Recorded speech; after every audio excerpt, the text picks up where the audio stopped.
સૌ પ્રથમવાર ઘાણી Harsiddhi cricket club દ્વારા આયોજિત તાપી જિલ્લા આંતરસમાજ 2025 9 માર્ચ રવિવારના રોજ ઘાણી મેદાન ખાતે યોજાશે, જેમાં તાપી જિલ્લાની 8 અલગ અલગ ટીમ ભાગ લેશે, જેમના ઓનર છે ભાવિનભાઈ દોસવાડા, નીતિનભાઈ પટેલ, સંજયભાઈ પંચાલ, ધર્મેન્દ્રસિંહ ગાની, સ્નેહલભાઈ હરિપુરા, ચેતનભાઈ પારેખ, મયંકભાઈ ડોડિયા, મનીષભાઈ કડૈયા.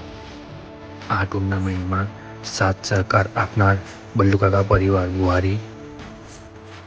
તથા જાહેરાત આપી મદદ કરનાર એવા Maa Adya mobile and electronics, Shri Shivshakti enterprise and petroleum, Vedant દાંતની hospital and implant centre, grade smart international Bardoli, A3 energy petrol diesel CNG pump, Shri Ganesh auto Buhari, Samruddhi petroleum Vyara, Khedut agro Buhari, IC Khodiyar jewellers Buhari, Soni Hasmukhlal Natvarlal jewellers Buhari.